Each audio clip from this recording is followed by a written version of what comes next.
Okay, alright, okay. So, let me just game capture, and that's what we're doing, right? Right, that's what it's showing. Right, right! I always get, stumped because I don't know. Okay, yeah, you are just seeing my Skyrim. Okay, okay! Alright, so, yeah, I made a new character, Vastimir Blenekan, but we won't be playing that. I've been really missing playing Varis, and whew, we got we got we got we got these ladies over at iHip going. I got Varis. I've got a few podcast episodes queued up, and I'm just gonna turn off my brain. For the last few days, I have just been talking my ass off, but now I'm going to let myself vibe and listen to the news. I love calling it news because it feels so vindictive and aggressive. And so, are you sure you can call it news? And I say yes, giving the truth to the people. Okay, alright, I will be quiet. I'll just play the game, comment on the game, and listen to the news.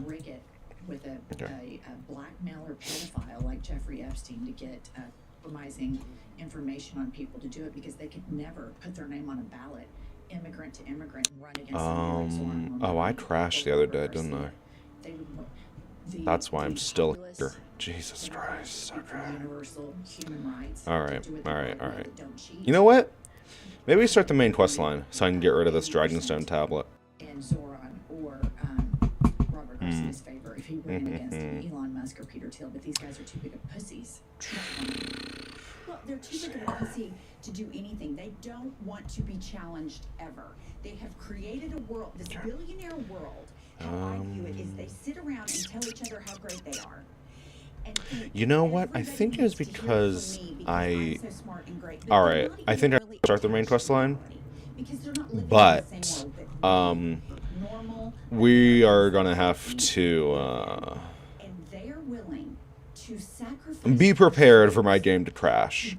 Because I found that if I had a level up queued and had followers, when I dismissed them and leveled up, it stopped crashing during Helgen alternate perspective questline. But we'll see if it does that this time when I just level up and keep my followers. Because I don't want to do that shit. He says he really wasn't friends with Epstein at the time, which through these files we're finding out it's all a bunch of lies. So I want to post this from the Epstein files. Jennifer, you're going to have to read it because you know I'm blind, but this was extremely enlightening. Who wrote this? This was written by the Assistant U.S. Attorney for the Southern District of New York regarding Epstein's Ghislaine Maxwell's criminal case. Okay, and this was written January 7, 2020, listener. For your situational awareness, wanted to let you know that the flight records we received yesterday reflect that Donald Trump traveled on Epstein's private jet many more times than previously has been reported or that we were aware, including during the period we would expect to charge in Maxwell case. In particular, he's listed as a passenger on at least 8 flights between 1993 and 1996, including at least 4 flights on which Maxwell was also present. He is listed as having traveled with, among others, and at various times, Marla Maples, his daughter Tiffany, and his son Eric on one flight in 1993. He and Epstein are the only 2 listed passengers on another. The only 3 passengers are Epstein, Trump, and then 20-year-old name redacted. On 2 other flights, 2 of the passengers respectively were women who would be possible witnesses in a Maxwell case. We've just finished reviewing the full records, more than 100 pages of very small script, and didn't want any of this to be a surprise down the road.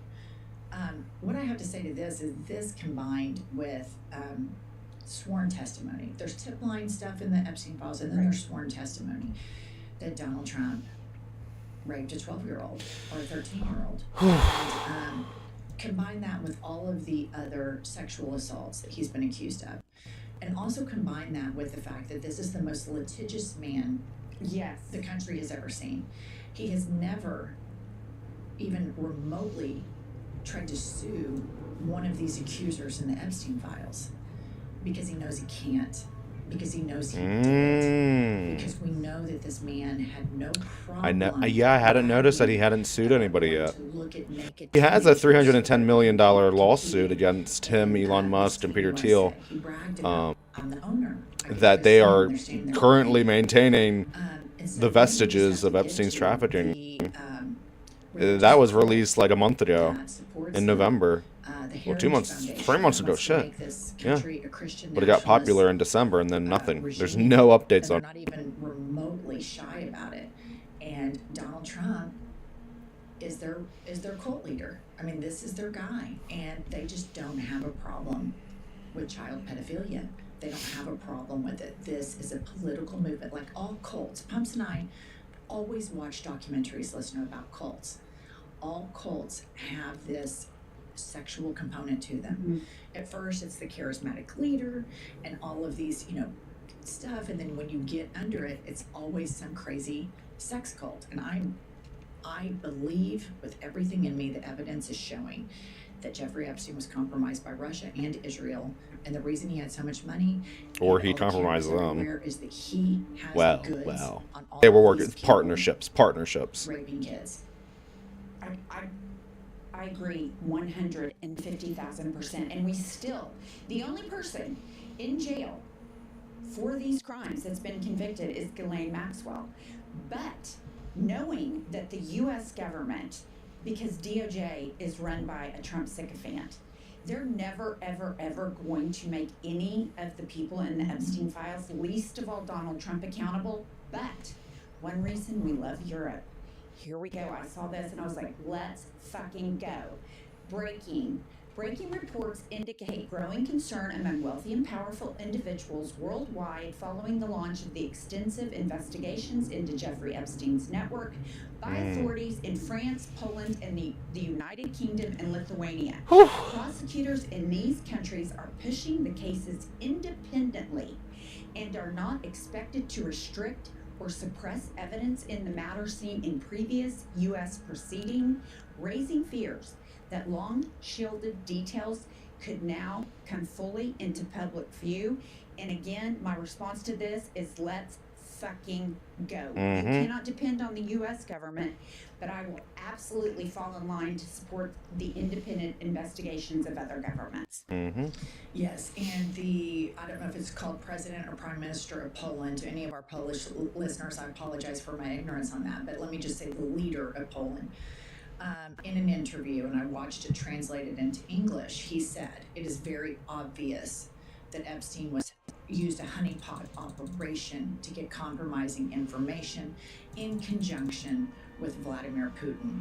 So they immediately just drew the lines, and this takes me to the Democratic DOJs. Okay, this whole thing started under Obama. The sweetheart deal, the Alex Acosta. Now, Obama had complete independence, I want to say that, from his Justice Department. But that Democratic Justice Department, he got the first sweetheart deal, and then he continued raping little girls, recording it, emailing people about it. We have these disgusting emails, like that little one was naughty, and I've got 2 biscuits, or what was it, 2 muffins arriving now. Do you need any more steaks? All of this grotesque stuff. We have Howard Lutnick's wife going to visit, throwing her own daughters under the bus to a predator. And both administrations DOJs at least, it failed us.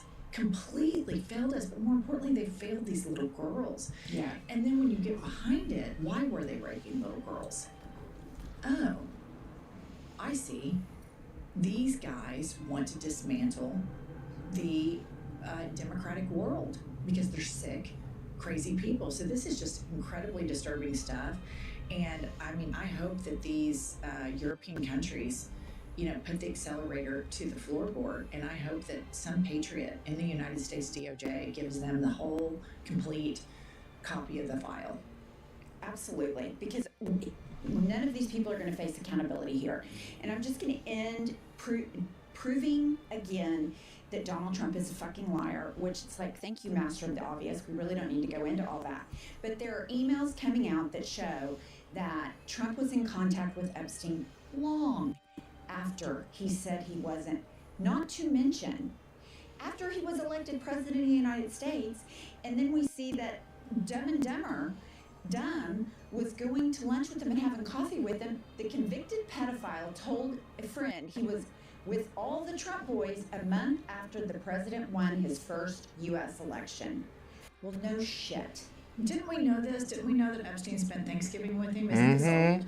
Yep. Yes, but there's new reports that he was at Mar-a-Lago with them. So we had the White House. But so basically it just reinforces the fact that Trump never cut ties with Jeffrey Epstein, because not only was he buddies with them, he liked it. He was in, took his kids in. I mean, it's just fucking unbelievably gross, but it's exactly right on brand for Trump, because as you stated so eloquently, he never has given a shit about anything but taking what he wants. And if little girls are a part of that, if women are a part of that, adjudicated rapist, he doesn't care. It's fine by him. He's all fucking in. Sexualizing his own daughter. Now that, it's a symptom of the problem of the Republican Party. And again, I'm with you, and the Democratic Party, that we haven't seen this long before now. All right, please like this video, subscribe to our channel, and we will be back with more news.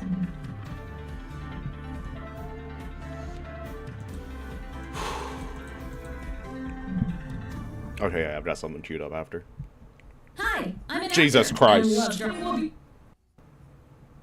Shut There's a that. lot of people Hell up. upset about their names being in the Epstein files. Oh yeah, it's been a big deal, sources are telling me. And to that I say, maybe you shouldn't have been doing crazy shit. It's huge. There are actually a number of people who came out looking better than before. Norm Finkelstein being one of them. Mm-hmm. That he was essentially like invited to go hang out with like Jeffrey Epstein and Alan Dershowitz, and he essentially said they should be strangled instead. Oh, So that was Damn right, Norm. With Alan Dershowitz. Yeah, I'd be saying the same thing. Yeah. And now, we talked a lot last episode about the people that are implicated in these files, and Elon Musk being one of them. Yep. Asked repeatedly to come to the island. And we made one Also, of the fact he was even videos asked is crazy, because he's been pro-Palestine since forever. I didn't even find him worthy of someone being blackmailed with the kind of information that he would have on people that came to the island, right? But I can't believe we missed one of the most important statements to come out of this week of Epstein file releases. Honestly, and I mean, this is an important statement because honestly, maybe it clears Elon. Like maybe it clears him here. Like I've frankly never thought of this before. Elon had an interesting way to try to absolve him. Oh, yeah, because he begged to be invited to the island. Responding to your own AI is Responding to his own AI. He said this. Elon Musk wrote on Twitter, quote, "If I actually wanted to spend my time partying with young women, it would be trivial for me to do so without the help of a creepy loser like Epstein. Insane. And I would still have 99% What the of my fuck? mind available to think about other things." It would only take 1% of my brain power to become the pedophile king. What the hell are we talking about, dude? Jesus I could be a Christ. pedophile so easy, like I could be the best pedophile ever. You guys don't even understand. Yeah, this tweet's a little bit of an admission because he says young women. Yeah. They weren't young women. And everybody knows. Yeah. Not young women. Yep. You're talking about- I you're talking about- never. You are primarily talking about child sex trafficking, pedophilia, ephebophilia. If you're Megyn Kelly, like, come on now, like didn't Drake do some shit similar to this during Yep. the beef? In the song, the Yep. Part 6, Yeah. And everybody clowned on him for it. We're replaying old hits that other people have done. Like, why is it when you get accused of being a pedophile, you go, I could be a pedophile so easy, but I don't even want to. Yeah, because the Drake thing was like, oh, I'm too famous for that. I would have been caught already. Yup. And it's like, no. Well, famously, there's a lot of very famous, rich, and powerful people who haven't been caught for that already. Yeah, even if people like Loki know about it. But yeah, so that's an admission, I think. On top of the fact that this tweet itself is just deranged. Yeah. Like I could still have 99% of my brain power to do other things. Like It's Reddit speak. what? That's the other Just thing. ignore it. Just ignore it. Like it's incredibly corny, and we can never let Elon Musk get away without knowing how corny he is. And honestly, I am incredibly disappointed in us for forgetting to talk about I this. know on the this Monday. is the best best one so far, It's man. so good. It's been the best tweet in defense. Everybody else, they put out like fake apologies. They've ignored it. They've tried to say like, no, I was never involved, despite the things we're seeing in the Epstein files. But Elon Musk is trying to pretend to say like, oh yeah, go prosecute everybody else. But also, I didn't do it because I could be a pedophile on my own. Fuck this intro. I would implore you to stay. Some of our best work happens there. Yeah, some of our best work happens, and we got some just like crazy, silly stories that don't necessarily fit into a full segment, but you'll still want to hear about them because they're pretty sick. I think you should allow yourself a bit of brevity in these dark times right now. Because, this episode, you already know what we're going to talk about. We're talking about Epstein, Jeffrey Epstein, the man who never dies. And then we're going to talk about DHS funding. Because like we predicted on Monday, the government opened back up. Just like last episode, we're replaying that news because that's the only thing you ever talk about. The three things that you talk about in 2026 in the news are pedophilia, war, and ICE. And just like murder. It's insane. That's life now. But later on, we do have to talk about Kamala Harris reactivating her campaign account. And that's why you gotta stick around. Kamala Jesus Harris, folks. We want Christ. to hear all about that a little bit later on. But before we get to the episode, I will remind you and plead with you, beg with you, really, become a patron. What are we doing? Join Become a the patron. HOA. Join the HOA. Help us buy a house in cash. You get early access to all of our stuff. And on top of that, you'd be helping independent media, and I know you want to do that. Exactly. It's very important right now. And Times commercial like free. these, who else is doing this? Who else is doing it like us? Yeah, if you don't want to hear YouTube's like auto ads or Spotify's auto ads or even the commercials we insert ourselves. Yeah, you can't get away from the ads no matter what platform you're on. Let me get this straight. Other than Patreon.com. Except for Patreon. Patreon has absolutely zero ads, uninterrupted hit every time we release an episode, only over on Patreon. You can also join, you can subscribe to us on the Substack. That's a good one. You could subscribe to us on our second YouTube I channel. would highly suggest you go do that. And all the other socials are in the description. And lastly, if you want to help support the show, you can leave us a 5-star review on Apple. We got one on Apple and one from our Patreon. First one from Apple from Bisexual Next Door. We love a podcast that condemns political violence. Just discovered this pod from two quirked up white boys from the Socialist Republic of Michigan. Good of them. They condemn political violence. You guys keep me sane. In a place where you want to walk into the sun. Yeah, living and working in DC right now has got to be crazy. Oh, also, let me know if you're white, do you get called a cracker while you're walking down every street like Benny Johnson says? Shout out You Benny get Johnson. stones thrown at you for being a cracker. We have ads on the metro here for missiles and fighter jets. Oh my god! And I see them on my work commute and want to scream. Love this OSHA compliant podcast. Thanks. That is great. That's awesome. Fucking Raytheon, Lockheed Martin, jet flying overhead. While you're just on the metro. Just right in DC, right in the heart of the nation's capital. Yeah. That's perfect in a way that I couldn't come up with on my own. In case the lobbyists from Lockheed Martin and Raytheon and whatnot didn't have enough lobbying resources to get to you, Yep. you got to see their ads as well. Well, precisely, yeah. You go to work, you talk to a lobbyist who's trying to get to your boss. You leave work, you look at the lobbyist ad. You go home, shit, you probably got a YouTube ad for the lobbyist. You can never get away from the lobbyist. Everything is lobbyist. They're trying to break everything. Oh, was that a black Everything soldier? is lobbyist. Ridiculous. This is next to be on Patreon from Yeah, I think so. now it's my turn to mess up this name. Vulture Vander Vogelwide. Really? Also, I wrote this. The title is Best Podcast I've Ever Listened to While Being Stuck in a Blizzard. Hi from Germany. I listened to this for the first time this week while driving home through a blizzard. When I got stuck on a mountain and caused a traffic jam on this mountain in the freezing cold, I eventually got down and home after a chill 5-hour drive, but the podcast made it bearable. You're doing good work, even though you are from the USA. Yeah. Some of the Americanisms you use are a bit new to me, but I will learn to understand them. I can tell about political violence, all politicians, and American football. Fucked up. Yeah, whatever. During bowl week? Ridiculous. Jared Goff is going to lead the proletarian revolution. Yeah, you guys don't understand. When the revolution was born out of Michigan, Jared Goff will be at the head of it, and so will everybody else in the Lions organization. We went 9-8 this season because he was trying to plan for it underground. Well, exactly. He was so focused on reading theory. Yes.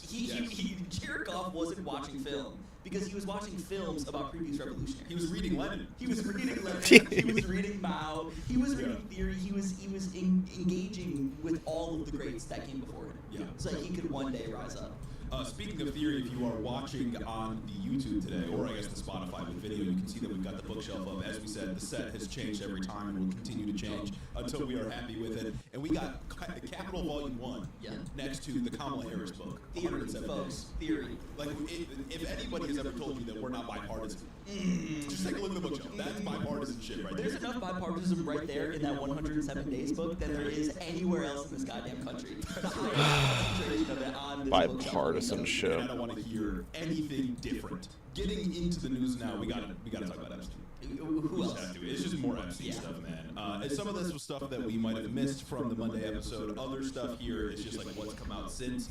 And we covered the broad strokes of the latest batch, but I want to take a look at the remainder of the information here. Jesus Christ, man, it gets even crazier. So yeah, forgive us for only focusing on like the pedophile stuff that was happening on Pedophile Island, because apparently you can't just have one vice. yeah, there's also like statecraft. Yeah, Yeah. You have to be just the worst guy ever. Like, you can't pick a lane when you're a bad guy. You just gotta engage in it all. So we talked about last time how this administration is essentially, well, not just last time, but like throughout this entire Epstein controversy, this administration has been dedicated to hiding behind the idea of protecting the victims. Yes. They hide behind protecting the victims as a way to avoid having to release information that would implicate the predators. Of course, when the Epstein files was really popping off, we talked about how they redacted like hundreds and hundreds of pages of text, just black walls of text. Yep. And they said the justification for that was, we're protecting the victims. And so one might have been forgiven if they didn't pay that much attention to this political scandal. And also, one might assume that the victims were clearly protected, right? Yeah, one might be forgiven for thinking, okay, this administration is just being cautious, they just want to protect the information of the victims. Well, according to NBC, quote, attorneys for the group of survivors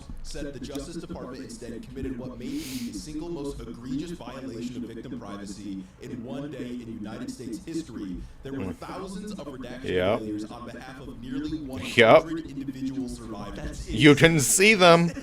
I saw the fucking failed. God damn it. The Epstein Files release was already late. And I'm telling you right now, once again, the guy who said, love the torture video to Jeffrey Epstein, his name was redacted. So Yep. many names of people who were involved in like actual heinous things as described in emails were redacted. But not 100 personal identifying information for victims? Yeah. For 100 victims, you're kidding. Yeah, protecting the perpetrators and throwing the victims under the bus. Continuing with this NBC article, Jay Clayton, the U.S. Attorney for the Southern District of New York, responded in a letter Monday that the department was working diligently to solve the problem and that, quote, has taken down several thousands of documents in media that may have inadvertently included victim identifying information due to various factors, including technical or human error. Yeah, just admitting that several thousand documents gave away. Well, all those FBI agents who were pulling like crazy overtime trying to redact Trump's name, like Yeah. what else were they going to do? Of course they didn't have time to get to the victim's names. Exactly. They were too busy worrying about how are we going to get Donald Trump out of these files? How are we going to scrub God these files? fucking.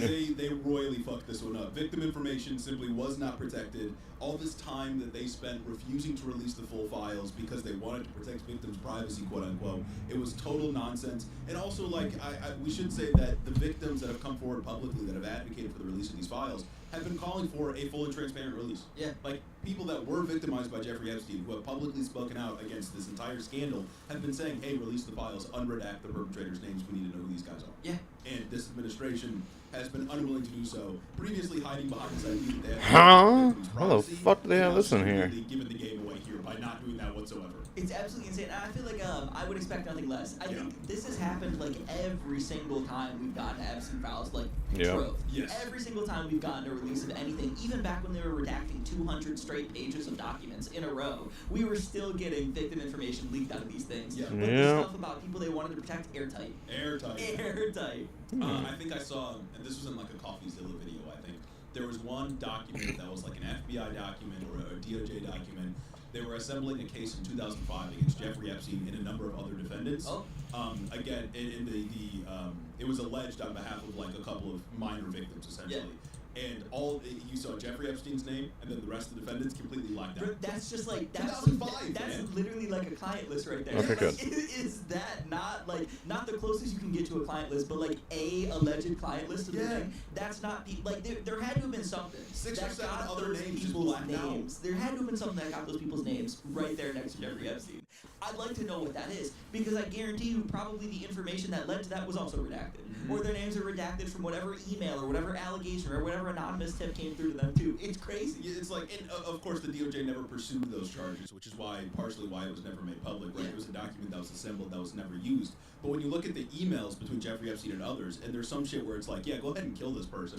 You start to think, okay, maybe this was buried for a reason. And it's like someone else is telling Epstein to go kill these people. Yes. Epstein is Yep. allegedly like orchestrating these killings of people on behalf of other people. Like this is not the Ezra Klein. He was a pedophile and he was a power broker, and those were two separate lives Yeah. kind of thing. He was doing all of this on behalf of people. Yeah. Now, here, I do got to shout out CBS News for what people are calling maybe the worst media rebrand in history under Barry Weiss. So, CBS News, under the direction of Barry Weiss, recently hired Peter Attia, one of those sort of like celebrity influencer kind of doctors. And Peter Attia is quoted in the files in an email to Epstein saying, quote, "You know the biggest problem with becoming friends with you? The life you lead is so outrageous, and yet I can't tell a soul." That's genuinely insane. And he was just hired as a contributor under Barry Weiss. And it's like, I mean, like, sure, that's not like something that you could throw somebody and lock them up in jail strictly for. Maybe, I don't know. What do you mean by that? Right up to the goddamn line. We have so many communications of people. Well, at least like we have Peter Attia and we have Donald Trump communicating with Jeffrey Epstein, the guy who was known for being a pedophile, at least right now, saying, "I love the secret we share." What other secrets was the guy who was the secret pedophile keeping? They are just so brazen about this. And previously, Attia wrote in a book that he published a couple of years ago, I think, about a near-death experience that his son had that put his son into the ICU. And instead of going home, in that book, he wrote about how he essentially stayed working in New York. And now we know, with the release of the files and like the timing of the emails, immediately the day following his son's hospitalization, he was making plans to meet with Jeffrey Epstein. Dog, that's fucking crazy. His son almost dies in the hospital back home, and he's meeting with Jeffrey Epstein the next day. Come on, and this guy was hired under CBS. He writes about it in his book of his own volition to try and say, "No, but I stayed working for God knows whatever stupid fucking reason." That's crazy. That's already crazy to one. Keep working instead of going to see your son after your son fucking dies. And two, to find out that it was to meet with Jeffrey Epstein, oh my god. Yeah. I don't think his son died, but like your son is hospitalized in the ICU. Your like child son could have died. And you say, "No, I'm gonna stay working in New York," and then we later find out it's because you wanted to go meet with Jeff Epstein. Pedophile? What? That's crazy. In a very long apology post on Twitter, Attia wrote, quote, "I apologize and regret putting myself in a position where emails, some of them embarrassing, tasteless, and indefensible, are now public, and that is on me. I accept that reality and the humiliation that comes with it." Essentially, I'm sorry you guys found out. Embarrassing, tasteless, and indefensible is frankly like the least of what that email is. I'm sorry, but it's like Donald Trump wrote in that birthday card in the figure of what was a young woman. Like, do you remember when we got the like leaks, the Washington Post story about like, oh, Donald Trump wrote this like crazy weird like poem narration whatever about Jeffrey Epstein inside the figure of a woman, and all of people's like guesses of what it would be with like inside like a woman with curves. Like the Wall Street Journal drew like a mock-up of it. It was like all right, let's just pull the Band-Aid. A woman, exactly. Like, oh, okay, good. That usually makes it crash. The actual thing in one of the Epstein files drops, and that is a child. That's a child. That's not a woman. It's just like it's so brazen, and like the whole like Alex Jones thing. And I got some words for the Alex Jones types later on in this episode. So much of the conspiracies around Epstein focus on this, or just conspiracies about like globalism broadly. Focus on like secret societies and secret languages to convey messages that it's really hard to unfold unless you're really paying attention. But in reality, they were just sending emails like, "Hey, kill this guy for me." Hey, kill this guy for me, or "I love all our secrets, wink, wink, wink." What are you talking about? Because that's the other thing about that birthday card is Trump's like, "We have the beautiful secret tab," and Peter Attia's like, "God, I love having this secret with you." What other secret could it be? Why am I not regenning magic? Everything else they're just so open about, and Sure. they're even Headache. open about the pedophilia bullshit. Like, come on, they're just being cheeky. Now, you might wonder if Peter Attia, this influencer doctor hired by Barry Weiss, is going to be fired, because this is damning information. Even if you can't say, okay, this attributes some amount of guilt to it, right? At the very least, it's like you were buddies with Jeffrey Epstein. That's just unacceptable. Post the 2008 conviction, I think it was. But from the LA Times, quote, "Weiss is said to be opposed to cutting Attia, according to two people familiar with her thinking. Weiss spoke out against so-called cancel culture and does not want to be seen as reacting to the Epstein frenzy." You cancel culture for Jeffrey Epstein. Her wife is in the files. All over. In 2020. It is not for when people do literal sex crimes with children. That's just not. And obviously, like, sure, Peter Attia, it's not 100% confirmed that happened. Blah blah blah. There's an argument there, but like, he's not even like in his full role at CBS yet. He just got hired. It's like the easiest, like, actually we're rescinding this offer for blah blah blah to let this blow over ever. But no, she wants to get on here and call this cancel culture. That's crazy. That is a very specific kind of just brain broken that you have to be to like one. Be doing cancel culture in 2026. Be doing the whole cancel. Why do I have a feeling it's broken? And two, to connect that to sex crimes. Yeah, but you got to think if Barry Weiss starts to fire everybody in her staff connected to Jeffrey Epstein, she'd have to clean house. Alan Dershowitz couldn't show up on CBS anymore. Oh my God, yeah. It wouldn't be fair. It just wouldn't be fair. We can't expect It's that. crazy that the Dersh is still walking around. Yeah. Like, that's insane. Epstein's personal lawyer. Wasn't Alan Dershowitz the guy who got him on that, like, 2004 sweetheart deal? There we I can't go. remember, but yeah, he was Epstein's personal lawyer for a long time. Yeah. Let me just Insane. regen my That's magic already, real like, quick. We know that hasn't the Dersh argued like publicly for lower age of consent? Like we know we know this guy's a criminal. Honestly, now that there's so many conservative media figures that go around and do argue for lower age of consent. They sit there like, oh, in theory, a 16-year-old. I'm not even gonna finish that because I'm not crazy Matt like Walsh, that. yeah. Why don't we start looking at those names and then Yep. start finding some stuff? You might think. In some much broader developments, and it's sort of as we alluded to at the beginning of this segment, Epstein had ties and connections to basically everything and everyone. And this isn't Nice, this guy had his fingers in it. Yeah, it's not necessarily like surprising when you consider that a lot of what he was doing was power brokering through his trafficking of children, Yeah. right? Like that's pretty obviously what it was. But it is interesting to find out like exactly what he was doing and what like the kinds of things he was influencing. For example, he might have been responsible for the revival of Poll over on 4chan, which is essentially the online forum that has been for more than a decade the melting pot for right-wing slop. Yeah. And right-wing ideology. Like, it really has permeated the entire right-wing, and that's the sort of originator of it in its modern incarnation. Epstein also celebrated Brexit as a quote, and this is from the emails, quote, return to tribalism, counter to globalization, amazing new alliances. That was in an email to Peter Thiel, the Palantir guy and Jesse Vance's mentor. He went further in his emails to Thiel and said, quote, you and I both agreed zero interest rates were too high. Come on. And as I said in your office, finding things on their way to collapse was much easier than finding the next bargain. What? Yeah, literally like New World Order type shit. Yeah, no, it seems like whenever these guys aren't talking about how cool it is to be a pedophile, they're talking about how to like make money off economic collapse or usher in a new era of like Trajan camps. Yeah, well, it's immediately obvious. Like these guys view sort of liberal democracy and liberal global trade to essentially be a failed project, and they are prepping to carve up the world after it collapses. Yeah, like that's what Epstein was planning on doing. Their silence is damning. Epstein, Peter Thiel, Alex Karp, all the other like oligarchs essentially that are in our country now. That's what these guys are waiting for and expecting. Alex Karp, that's Palantir guy, right? Yeah, he's with Peter Thiel. Yeah. Okay, interesting. And is he also in the file suit? I think Alex Karp shows up some places, but it's never as explicit as Peter Thiel. Okay, Like but we have a secret birds of a feather. Right, exactly. He also maintained a very close relationship with Steve Bannon, a sort of foundational right-wing populist figure. It really does seem like, I don't know, man. These guys are just like geeks. How you doing? To talk about the most evil things. And like I said, it's explicit. Oh, the texture of those eyes are really interesting. Wait a minute, look at that. Oh, wow. Yeah, it's not hidden Oh. behind coded language. It's Oh. not even hidden Oh. behind like an encrypted messenger. They were Although the hair does not match the beautiful texture of, like, you know. It's just regular Yeah. emails talking about how they can carve up the Hello. world, talking about how they can do economic collapse and make crazy money off of your suffering, and also how they can do like untold amounts of individual suffering for their own personal gain. These people just think the world is their plaything to do whatever they want with and have whatever they want with because they're rich. Yeah, and they think they earned it. Like, they think they deserve to be in the place that they're at. What? And they're Whoa, essentially whoa, whoa, using whoa. Greg Come here. Sandor, even like when he's having conversations. Whoa, what's going on now, man? What is going on, man? He is essentially plotting to entrench himself in various nationalist projects as a way of like surviving the collapse of what he sees as a liberal.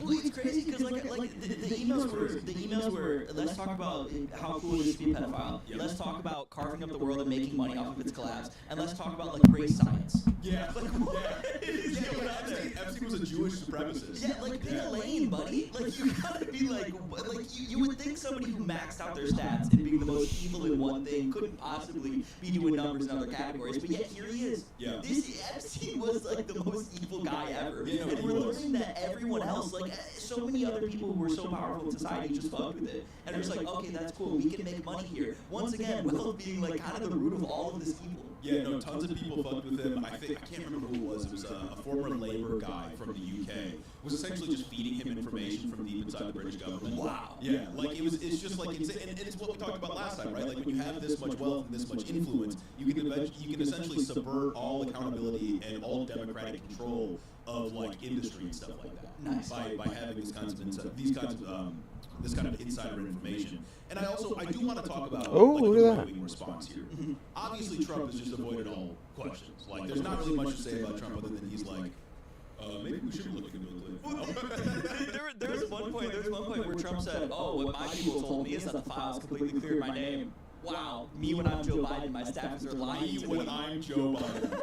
Exactly. But like, you would think that the Alex Jones, Nick Fuentes types would jump at this opportunity to use Epstein's global connections as like evidence of the Jewish plot, quote unquote, that they've been talking about taking over the world for like years at this point. In any other instance that anything ever happens, and I mean from the most banal things to like war breaking out, there are always guys like Alex Jones, not even guys like Alex Jones, just Alex Jones and Nick Fuentes, that come out and say it's the Jews that did this, the Jews are the root of all evil, and the Jews are the ones doing this. Like Nick Fuentes does his fucking oven analogy or whatever. Yeah, exactly. And like, again, Epstein was a Jewish supremacist. Like, you see that in the emails. Yeah. And to be fair, I think the defining trait of these powerful people that are looking to carve over the world like post-liberal collapse, I think the defining trait there is just proximity to capital, right? Being the owning class. This is the kind of behavior that they're pushed towards doing. I don't think it has anything to do with their ethnicity, especially because dudes like Peter Thiel are fucking Christians, or at least they say that they are, right? And in fact, I think hyper-focusing on like him being Jewish just obfuscates the actual power relations embedded within capital and sort of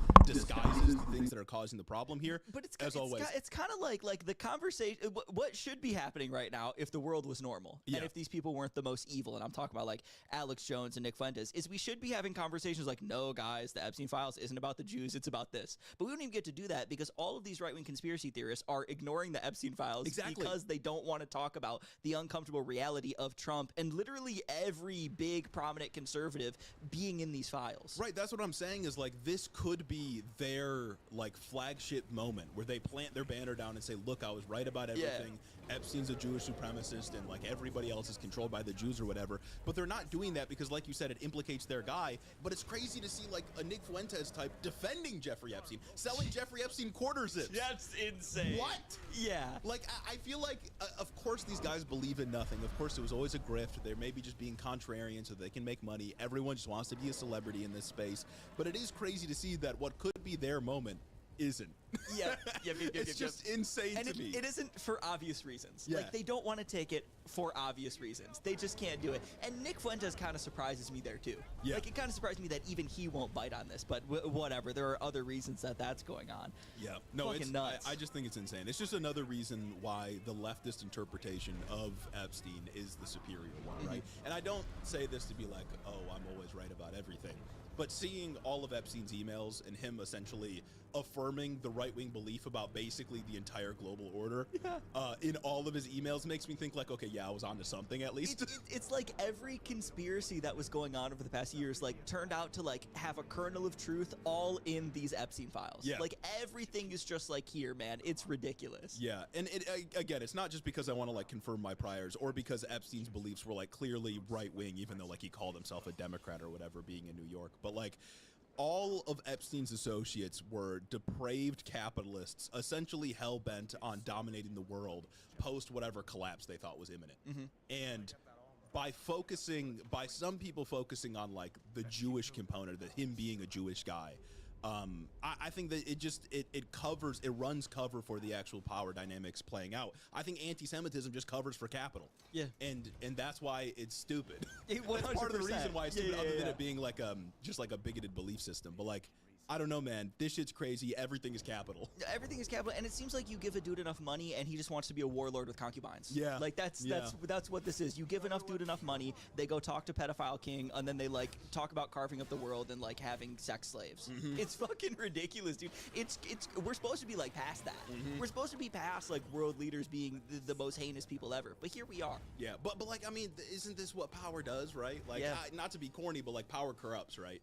And when you have power that is essentially unchecked, when you can literally just buy governments off or invite people that work within governments to come participate in your crimes, of course you're going to do crazy shit and believe you deserve it, right? Yeah. Like, I think like there was a piece that either I read or I was listening to earlier where some of like the agents that had done investigations into like his house, the New York estate or whatever, they thought that he had all those pictures out as essentially all the pictures of like, you know, Bill Clinton, Ed Hood Barack, Donald Trump, all that, as a way of saying to the victims, like, look, I'm connected to all these guys. You can't do anything about it. Yeah, that's probably real. It's a might makes right ideology. Yeah. And if that is, like, again, same conversation as last week, if we allow wealth to be consolidated to this extent, it's always going to produce dudes like Epstein. And I wouldn't be surprised if there were more dudes like Epstein in the world right now and we just don't know about them yet. For sure. Because this is the world we've created. Yeah, it sucks bad. And again, you cannot separate the emails talking about making money off global collapse, off of financial collapse, and off of people's financial ruin from the pedophile stuff. Obviously, they're two different crimes per se, but it's all connected. Like, they wouldn't be able to do this if they weren't rich. Yeah. They wouldn't be able to get away with any of this if they weren't all billionaires and connected to the most powerful people everywhere. Yeah, and it's like, you can say, like, oh, that's wrong, but their response would just be, what are you going to do about it? Yeah. Like, I don't care. I'm going to do it. Because, again, it's might makes right. What are you going to do? I own the DOJ. Merrick Garland's not investigating me. Also, this may feel like a stray, but I feel like I got to say it. I feel like half the dudes that are in the Epstein files were also guests on Joe Rogan at one point. Like, you know, I had thought for a long time that Joe Rogan was kind of just a stupid guy, but now it feels like he might have been intentionally laundering their images, right? Like, so many of the guys that are still alive that were mentioned in those files have been on Joe Rogan repeatedly. It's funny because it's like Joe Rogan, when he's not doing right-wing, like, slop politics, and honestly, there's a bit of overlap here, he's doing, like, a lot of, like, conspiracism. Like, he's doing a lot of conspiracy bullshit. Like, he's a part of this. And Joe Rogan is another figure who, like, engages in a lot of conspiracy theories, talks about, like, the people that are running the world, the people who don't want to do this. And once again, it's here and he's kind of silent about it. And he's had all these people on his show. Like, all of these people, I imagine a lot of these people he probably considers his friends. Like Peter Attia, all the other people. I don't know. I haven't watched Joe Rogan Experience in a while. Peter Attia, Elon Musk, like, these guys have all been on Joe Rogan's show. And what before I thought was just like, okay, stupid right-wing grift is like, okay, is there something more sinister happening here? Like, I like making Mark Zuckerberg look like a normal guy is damning enough. Yeah. But now that he has, like, a consistent track record of inviting, like, people that were associated with Epstein onto his show, it makes me wonder if something more was going on. If I'm to do a little bit of conspiracy crafting, it's like, what are we doing here, dude? That's funny. That's funny. Because it is crazy. I think a lot of it is just like he's just getting, like, a lot of these guys are right-wing adjacent, and that's just kind of the space that he's lived in. Like, advertently or inadvertently, he's allied himself with a lot of people who have done a lot of bad shit. Yeah, at the very least, if I was Joe Rogan, I'd be doing some introspection. Like, maybe I fucked up here. You're doing some damage control. Yeah. Yeah, like, oh, maybe I should not have these people on. Maybe I should talk about this. Maybe I should talk about the Epstein files a little bit more. Who knows? It's just like, I find it very hard to believe that that was an accident. Yeah. Like, I want somebody to run the stats. Like, find the individual mentions of names that are, like, that sort of point in the direction of some kind of wrongdoing, and then run some kind of analysis to figure out how many of them appeared on Joe Rogan and how often. Well, somebody just needs to put up, like, I saw, like the first, like, stage of this. I saw somebody put up, like, the Joe Rogan Experience, like, thumbnail in the middle, connected to, like, the episodes with a bunch of people named in the files. Somebody needs to just expand that out and figure out how deep this web goes with Joe Rogan at the center. Run a statistical analysis, man, because something's going on here. That's just figure out how many times these people have been named, like the percentage of time these people have been named in the Epstein files compared to other people who are been named over, like, say 20 times in the files. Run those numbers and then run them compared to how many times that person has appeared individually on the Joe Rogan Experience. 25% of all Joe Rogan episodes have included members from the Epstein files. If we analyze the data here, we see that if your name appears at least 25 times in the Epstein files, you're likely to have been on Joe Rogan 1.7 times over the past 10 years. Guys, I don't know. Someone run the math. That's all I'm saying. I'm just noticing. I'm just asking questions. Guys, I'm just pointing things out. I'm just asking questions. Maybe the cabal runs through the Joe Rogan Experience. Yep.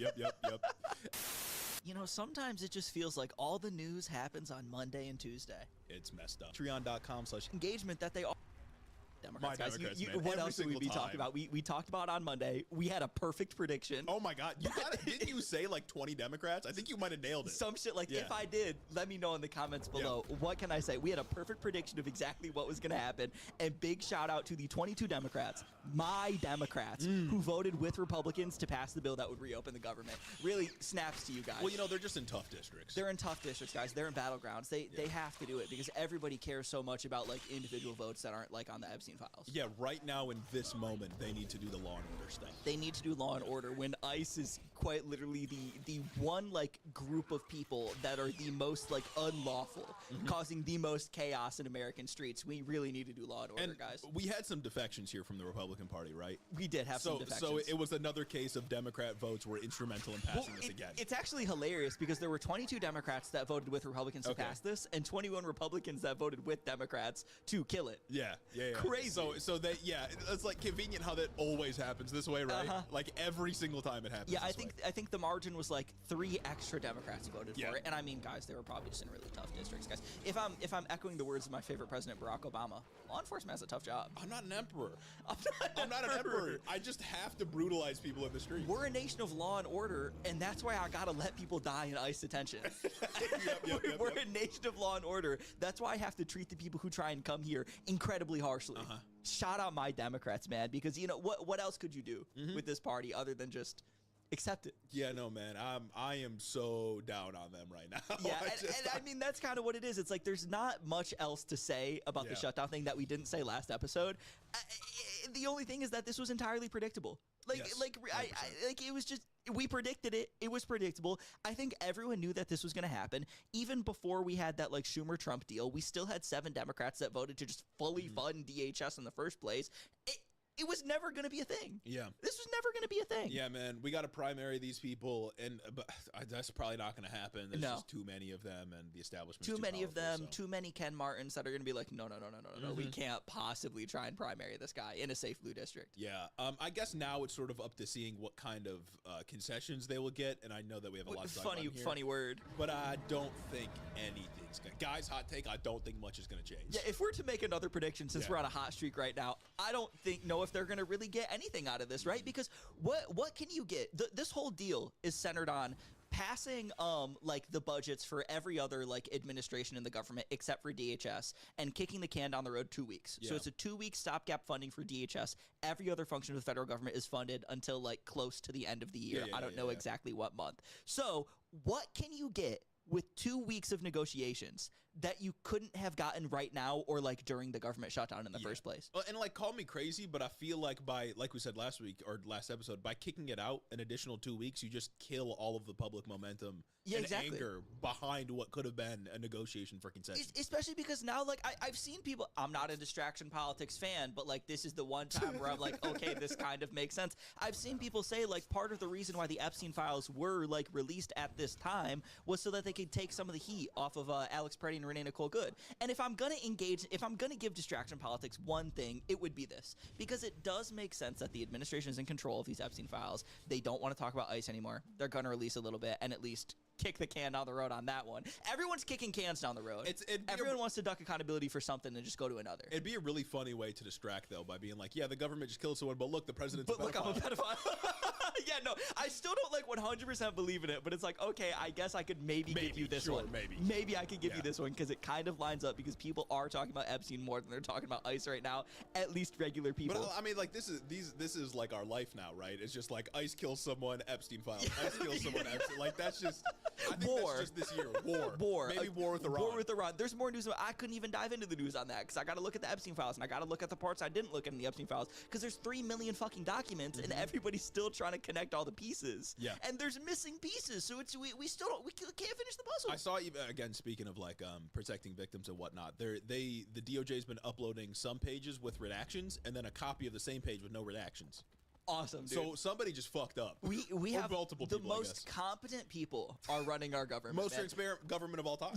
True. Most transparent administration. Well, I would say their redactions are transparent, but they're clearly not. They're the most opaque things ever when it comes to people who love torture videos. Crazy work. You cannot redact that name, man. I don't think whoever did that can ever be forgiven. I'm a big fan of like accountability looks like changing your future actions. Accountability looks like looking into yourself and realizing that you made a mistake in changing the future. Not for that guy. Yeah. Not for that guy. I think you are the one unforgivable person.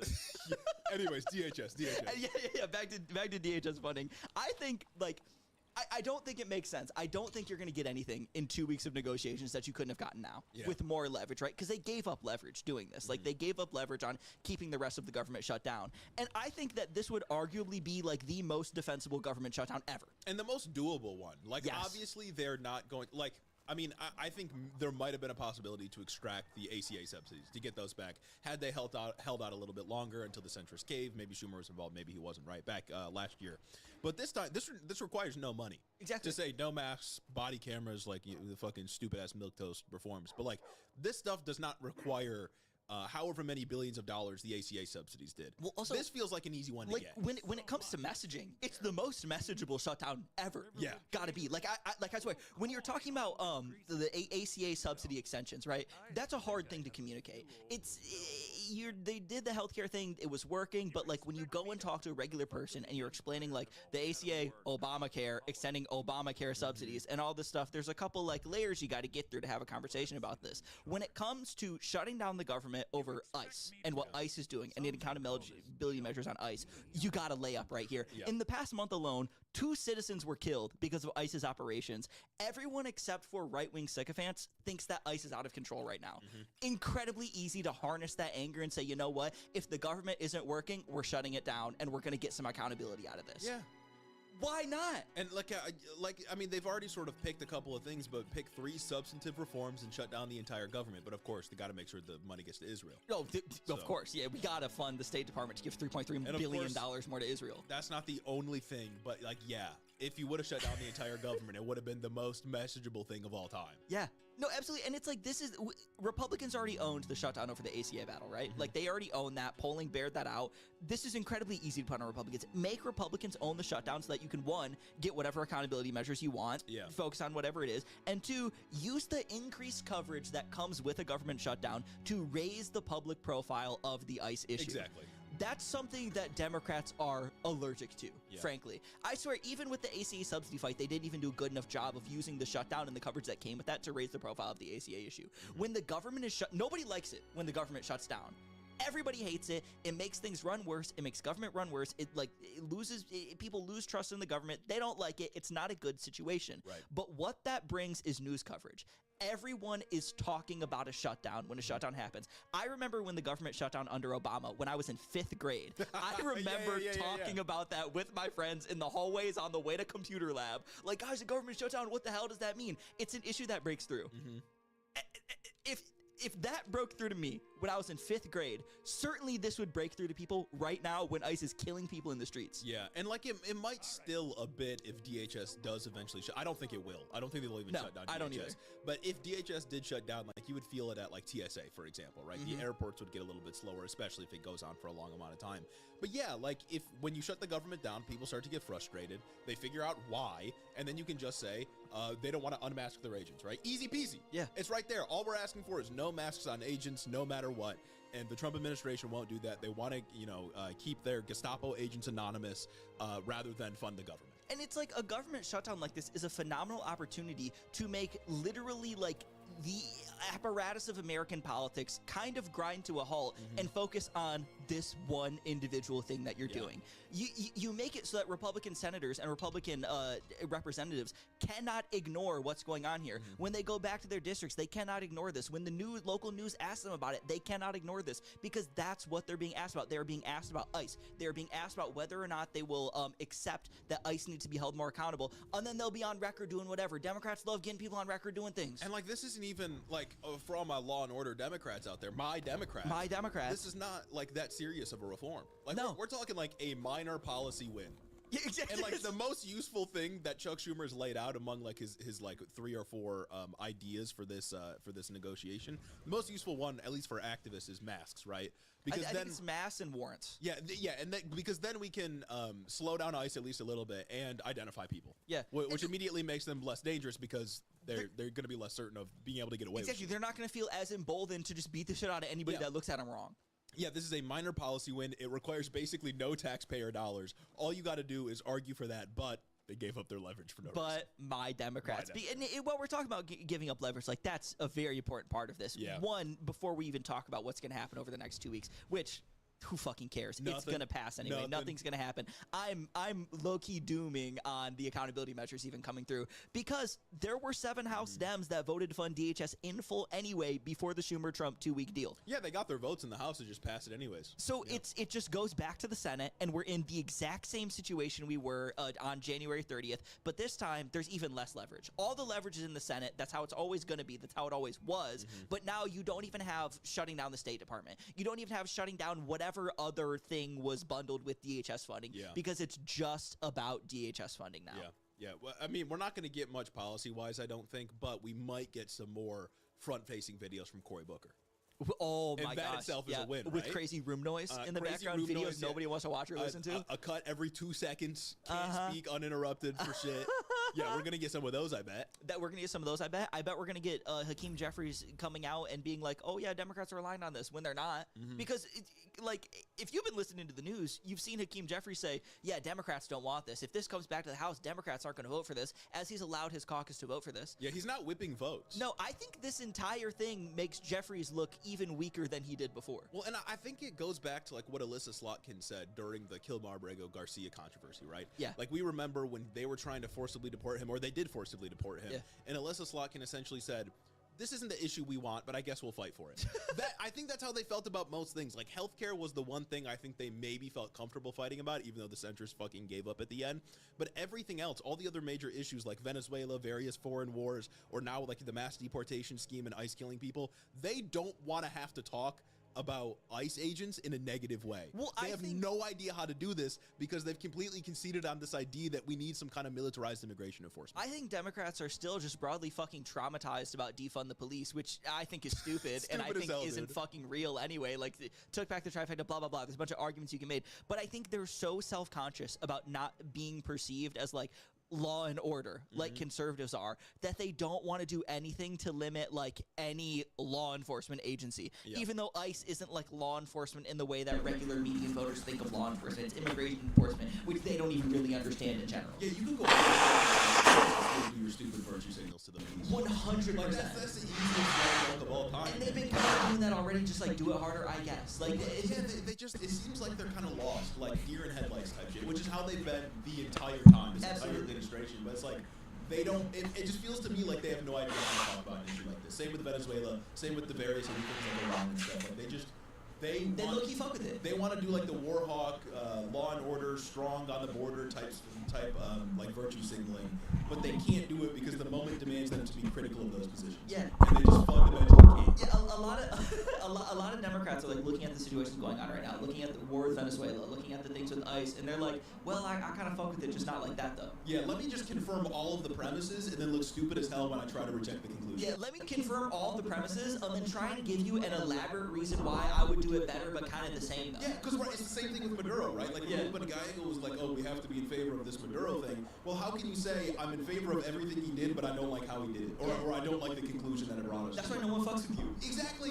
Everyone thinks you're stupid, and this is why. You gotta reframe. They can't do it, or they don't want to do it. I don't know what it is, but Jesus Christ, my Democrats. That's the rhetorical part of it. But even when it comes to just the Democrats in the House, I do think this whole situation makes Hakeem Jeffries just look weak as hell. Yeah, He's been saying repeatedly, oh, he and the Democrats are opposed to funding ICE whenever without calls to substantively bring accountability measures to the agency, right? But after the House voted to end the shutdown, after 21 Democrats voted with Republicans to end the government shutdown and do this 2-week stopgap funding measure for DHS, Jeffries said the following: Democrats are united in our commitment to compel substantial reform at the Department of Homeland Security. You're not.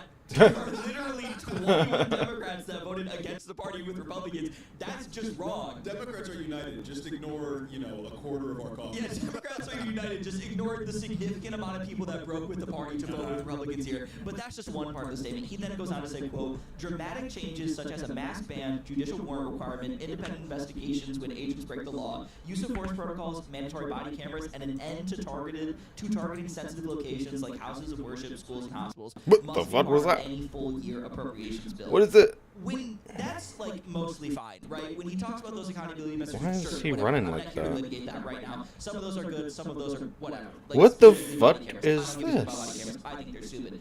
What I want to zero in on is when Hakeem Jeffries, when he says things like must happen, when he says this must happen, I just don't believe him. Yeah. Like, I believe that Hakeem Jeffries wants those things to happen.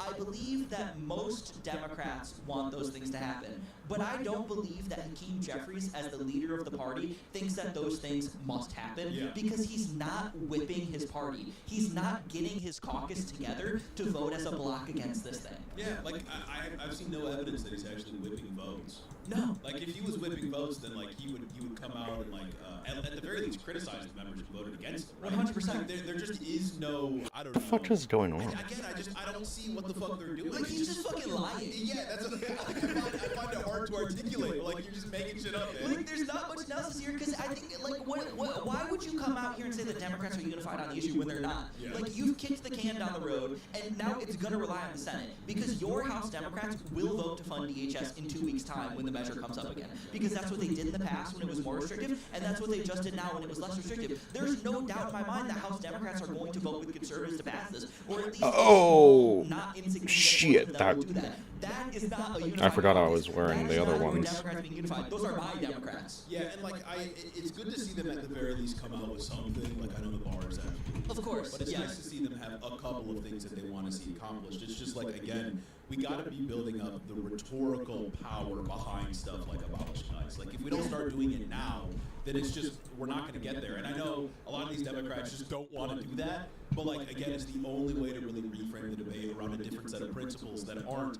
Maybe we should be brutalizing immigrants. Because if that's the argument, if that's the grounds upon which we're arguing, the right wing's always going to win because they're always going to be tougher than you are. Of They're course. always going to be willing to take it further. I mean, they're doing a fucking ethnic cleansing campaign right now. Mass deportation now signs at the RNC. Donald Trump saying the immigrants are poisoning the blood of this nation. Just a Hitler talk. Yeah, they talk like Hitler or school shooters exclusively. You're not going to do better than them. And so while like these basic reforms, like I get they can't abolish ICE right now. Like it's not going to happen. Yes. Even if the entire Democratic Party got behind this idea we got to abolish ICE, there would never be enough Republicans in this Congress to go for it because Republicans control both chambers. But I would like to see more people building up the rhetorical power behind that, or the rhetorical, at least, like public support behind it. And I don't see it happening, man. Yeah, and that's why What do you it's so have? frustrating to just see Hakeem Jeffries Got any get out expert here, spells? the leader of the House Democrats, and just do empty virtue signals. Yeah. I'm not saying that the demands for accountability are Oh, hey, that was actually cool. It kind of feels like it. Well, half of the stuff they're just going to ignore. Half the stuff they're just going to ignore, and you're not showing that the party is unified behind Okay. this.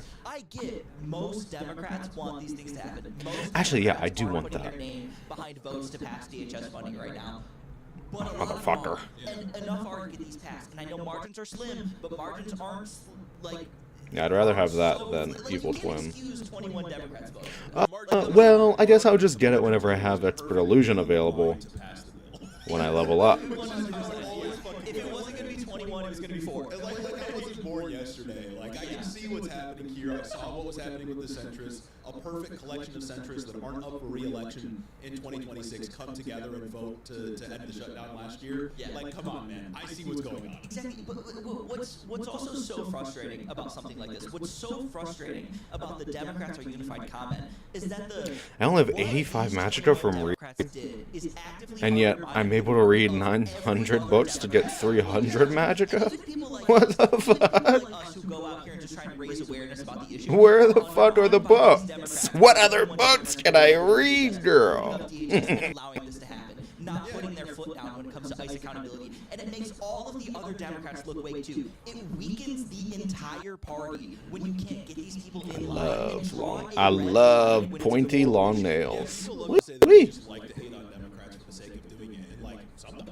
I mean, it's kind of fun. But here, yeah, like it is other Democrats that are sabotaging the strength of the party as a whole by defecting like this. Yeah. Because they could have stopped it had they not voted the other way. And it is a problem that's been going on forever. And I mean, we've been doing the podcast for 4 years, so it's like 4 years that I've been incredibly like tapped into what's going on. So I'm going back to Build Back Better. I'm going back to Joe Manchin and Kirsten Sinema. Because of what Joe Manchin, Kirsten Sinema, Maggie Hassan, and the other Democrats who killed $50 minimum wage did, Democrats lost. Because those 3 Democrats went and did that, because they couldn't be whipped to vote for something that was good, something that the party was aligned with, they lost and they were weakened. People think Democrats can't get anything done. And it's true, Democrats can't get anything done because they allow people like them into their ranks. And yes, there's always always going to be this balance between winning power Wait a minute, and what? losing power. Oh, that's right, that's We're right. always going to need to have some maybe more conservative Democrats to bolster the caucus to do things. But when margins are tight, they make it harder for Democrats in the future to do anything because they undermine the entire party, and the rest of the party allows them to do that. They hide behind bipartisanship, and they do these fake fucking virtue signals that literally nobody cares about. Yeah.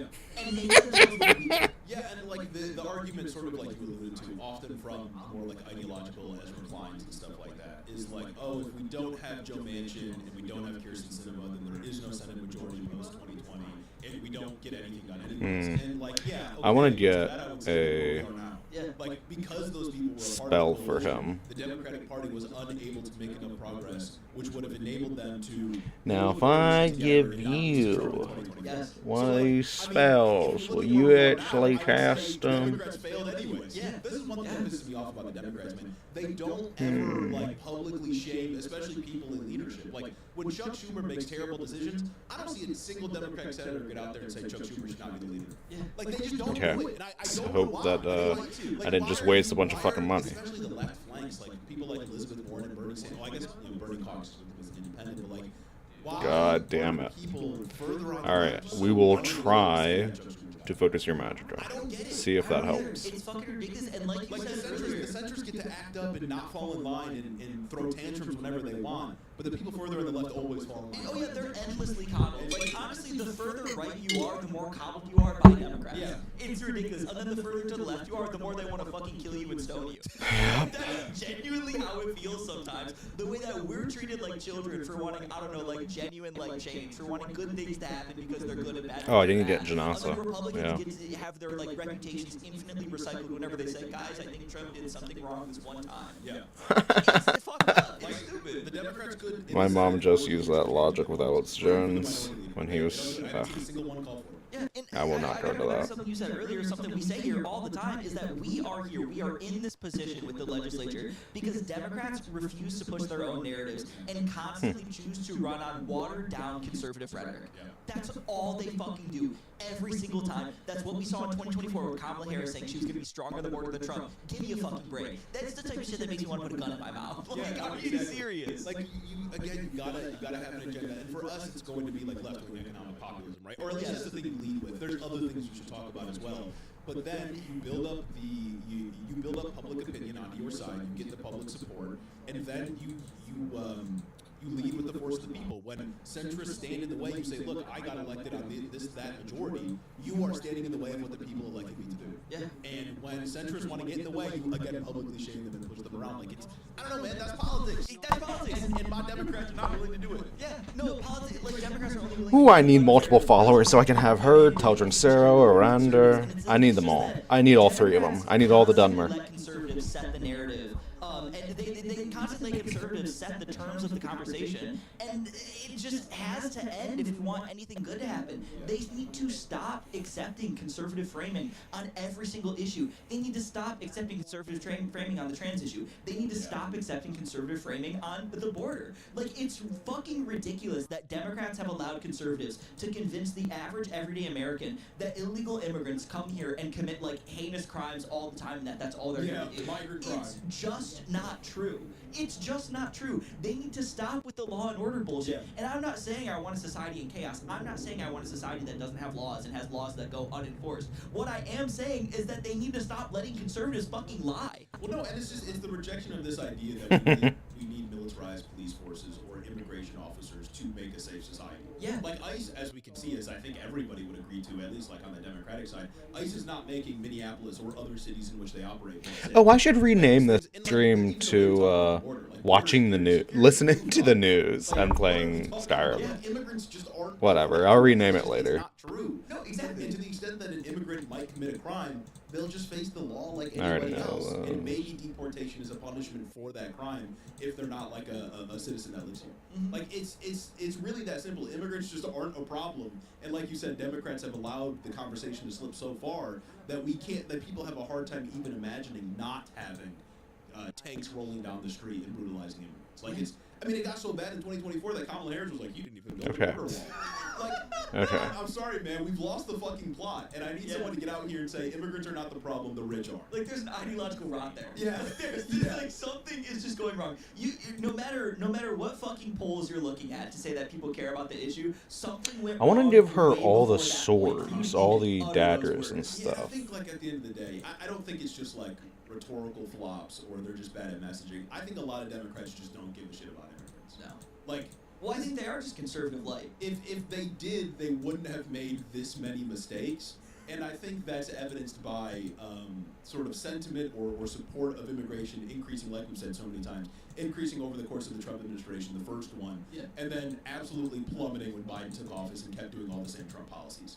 Like, I don't know, man. If you actually gave a shit about immigrants, why'd you just give up the rhetoric? Yeah, no, literally. And I don't want to keep just talking about, like, the usual issues we talk about with Democrats. I want to put this back in, like, the context of the shutdown fight. And I want to do that to say, like, if these Democrats, if the House, because you know the excuse they're going to give is that, oh, how would I go back to my district and say I voted to shut down the government, blah, blah, blah. If these Democrats, these House Democrats, are so worried about going back to their districts and facing attacks from Republicans, say, in their primaries later this year, and the Republicans saying, oh, this person voted to shut down the government, I think you need to just stand on fucking business. Like, I'm sorry, I think you just need to do it and stand on business because the issue is bigger than that. If they're so worried about appealing to Republicans in their swing districts, then they need to say that they would not allow a rogue big government agency to run around U.S. streets and bully and terrorize citizens and non-citizens alike. Yeah, you can even focus group it if you want. You can focus come group up it. with a way to justify And it. you can talk about it in a conservative way without making it a conservative issue. You can talk about it like still recognizing that ICE is ridiculous, still recognizing we should abolish ICE. And Yes! There it is. He's been waiting. He's been sitting on that. Voter conservatives on the ground. You can do that, but Democrats are so unwilling to do it, and that's part of what we mean by just reframing the narrative. Stop letting conservatives set the terms. Take whatever fucking virtue signals they use and use it for yourself, and actually have good policy attached to them. Right? That's what you need to do. And if for some stupid fucking reason those swing district voters won't vote for you, Well, I guess that does give us a reason to go to Solstheim. if that's something the median voter ever actually cares about. No, dude, the media voters like, where my health care at? Exactly. If that's ever something they care about, then that district was always going to be Republican in the first place. You were never going to win as a Alright. Democrat, and you were going to have to be a Republican anyway, and that's not worth it. Like, I'm Yeah, you getting just to the have to point. vote like one. Exactly, like, I'm getting to the point Come where back to you genuinely, guys it's later. becoming hard for me to believe that, like, just having We got that more extra numbers- more important things to do What does now. it do? It's right? not- yeah. Like what is the substantive difference between having Joe Manchin and not?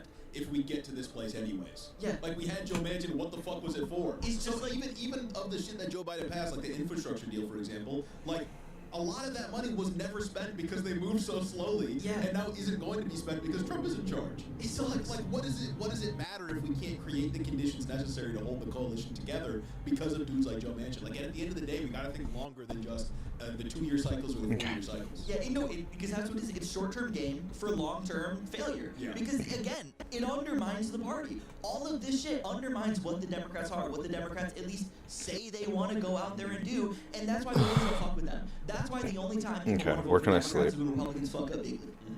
And that's just straight up how the situation is. And again, like, I gotta Hmm. ask, I'm talking about the median voter. Okay, I Does know where to the go. median voter I'm genuinely asking this. Does the median voter actually give a shit about individual votes that people take in Congress outside of the big ones like the Epstein Files Transparency Act? I don't think so. I don't think so either. We talk about like, oh, X person didn't vote for the PRO Act. I've never heard anyone talk about that before. I think the PRO Act is a very important thing. I think the PRO Act should pass. I think it's a good piece of legislation. But you can't really message on this person didn't vote for legislation. Yeah. Like, that's why I don't think you can message on this person voted to shut down the government when these are the stakes for the government shutdown. I think it matters for like the big ones, right? Like Epstein. like Epstein or other big For sure. pieces of legislation. Because like the commercials will come out and be like, so and so voted to raise your health care bills, shit like that. But like shit like this. But like no shit.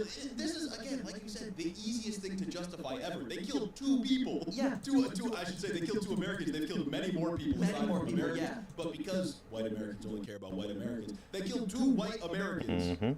And that's easy to justify to your white district that might be conservative. Yeah, sure. 100%, dude. And it's like, to me, it also like just looks like when I look at elections that the median voter votes for the person, the candidate that they think will make their life better. And right now, making people's lives better is genuinely abolishing ICE.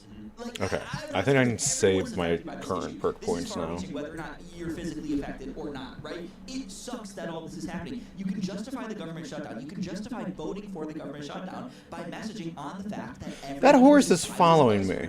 It's like they gotta be like the most unpopular. Is that my horse? Nobody's looking at. Even Trump looks at the video. Is that my horse? Gone a little too far. Is this horse mine? There's like multiple arguments for it. The main one though is just like they're fascists. they're doing awful evil shit. I think this horse is mine. We should deconstruct the Interesting. fascism when we Okay, can. that's But again, fine with me. the one that's And then I can actually cast both my Dremora from my horse now. rejects this idea that we Alright, need that's to have nice. tanks rolling down the street in order to enforce immigration law. Yeah. Like it's just fucking nonsense. Yeah. Like we don't need ICE. We don't even need the fucking Department of Homeland Security. That shit didn't exist until 2003. For real. Who cares? For real. Like it's not a real thing. And the DHS, the creation of DHS was just an extension of like the Patriot Act shit, the expansion of the executive branch to have even more power over the American homeland. Yeah, I can barely imagine a world where I don't have to take my shoes off at the airport. Exactly. I know it's changing now, but We don't need DHS as a whole, but like I get it, nobody's gonna run on abolishing DHS. We definitely don't need ICE. There's just no fucking reason. Absolutely for it. not.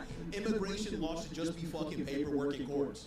Okay, let me just sleep here so I can just keep on respawning. Because right now, ICE is making everyone's lives miserable in myriad ways. Last year, ICE tied a record for the number of people who died in ICE detention. 2 citizens were shot and killed in Minneapolis last month in January alone. People don't feel safe walking around because, like, literal mass thugs are parading the streets and beating the shit out of anyone who looks at them. And not even just Minneapolis, right? These Yeah. other cities as well, including Detroit. Like there are people in Detroit who feel like they cannot go to the grocery store because of ICE. Exactly. Like And, they're like, afraid for their safety. all of this carnage that is happening at the hands There of it ICE is. and ICE alone, well, ICE and CBP, and everyone associated with the mass deportation operation alone, is rightfully in everyone's face all the time, as it should be. This shouldn't be something we're able to like look away from because it's happening everywhere, right? No one can escape the horrors that ICE is subjecting the population to, even if they aren't facing immediate physical harm. It's depressing, and stay with me for this point, but to the privileged median voter who otherwise doesn't have to deal with like this, that matters. The fact that this depresses them, the fact that they're like, oh man, when they open up their phone and every time it's another person beaten by ICE, a pastor shot by ICE, a goddamn toddler tear gassed by ICE, that makes them be like, oh, that kind of sucks. Like, I don't like that. Regular people don't want to think about politics. And whether, I think that's bad, writ large, but the fact of the matter is, that's the position that we are in right now. That is just a reality we have to contend with. But in this instance, I think it can be used for good. What? Regular people don't want to have to think about how a guy in a mask, not one guy, not 2 guys, not 3 guys, but like 20 guys in a mask can show up in their neighborhood, bust down the door of your neighbor. What the fuck is going on here? Yeah. They don't want to think about that. They shouldn't have to think about that. You can capture that and you can message on that. And that's how you take abolish ICE if you want to be a fucking moderate Democrat about it. Yeah. And like, Fucking Christ. Why is it not attacking us? The videos are fucking egregious. I Tell you what, I'm gonna play a game. Yeah. You take that, people being angry about that, and you use it to compel forward. a Get the policy. fuck over here!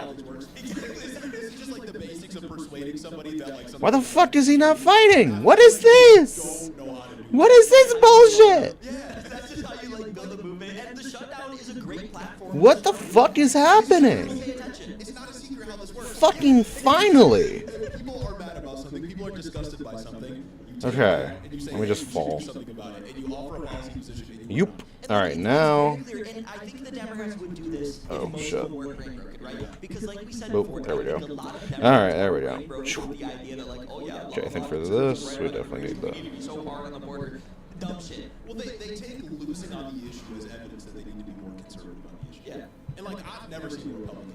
No. Like, the only issue I've seen Republicans ever moderate on is abortion. Yeah. And with abortion specifically, Democrats don't accept right-wing framing of like, this is a person, this is a burden. They make it so they have to moderate on the position. Right, there, Democrats embrace the bodily autonomy position of the argument, and that argument is so strong and people believe in it so fiercely that Republicans are forced to moderate on an issue like abortion and adopt all these inconsistent stances across the board.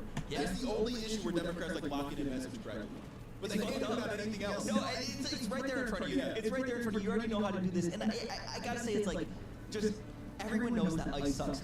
ICE has made the country less safe and more violent than the immigrants that they falsely claim are here to kill your white daughters. And that's something that Democrats need to latch onto. Because in order to, like, abolish ICE, in order to combat all of the abuses that ICE is engaging in right now, we have to kind of start at square one. And if we don't want this to ever happen again, we have to convince people that factually, illegal immigrants, people who come across that border illegally, okay, no, it does not work on him. Commit crimes like conservatives make you think they do. They commit crimes at rates less than regular U.S. citizens, natural-born U.S. citizens. It is not a problem. Migrant crime is not this massive issue that conservatives have set out for. It's not a thing in any meaningful way. Nobody measures it like that. Exactly. It's just not how it fucking works. Exactly. Like, immigrants just are not a threat to you. But again, like it feels radical to even just say that because Democrats have let us leave this far. Yeah. Like imagine, like in an argument, if you're in a debate about immigration law or immigration policy and how we enforce the border, and you just say like immigrants are not a threat. I feel like people would look at you crazy because of how much the conversation has slipped to the right. Because of how much Democrats have allowed it to slip to the right. Because conservatives lied for years, saying that Democrat-run cities are like unique crime-ridden hellholes where you can't take 2 steps outside without being shot or mugged. But right now, by an immigrant. But right now in America, ICE, not immigrants, not minorities, has damn near made that a reality. You can't even step in the field of view of an ICE agent without having to worry about being shot by a rubber bullet or fuck, even by a gun, tear gassed, beaten, or like detained and labeled as a domestic terrorist and put in a Palantir database. Yeah. That is the reality. Not even an exaggeration. No, that is the reality we're facing. Democrat-run cities are not crazy because of immigrants, because of minorities. They're crazy because ICE is fucking everything up right now. In Minneapolis, like before this was low-key just on the upswing. Yep. Like they had made a lot of reforms, and Minneapolis was just like a good city to live in. Well, like New York City is safe. Like everybody thinks. Like I talk about it all the time. I went to New York like last year, and everyone's like, "Oh, stay away from the subway, motherfucker. That shit's fine." Yeah. Like, what are you talking about? Yeah, I mean, like cities have city problems. Yeah. But like that is just being in a city. It's just being in the city. Yeah. No, Democrats have to stop letting conservatives lie. Yeah. I think that's the big takeaway here. Yeah, and, well, specifically on like immigration stuff, Republicans lied so hard about the number of immigrants that came in under Joe Biden. They would say 20, 25, 30 million, 50 million immigrants. Well, now some government accounts are like, we need to deport 100 million people. Yeah. That's like everybody.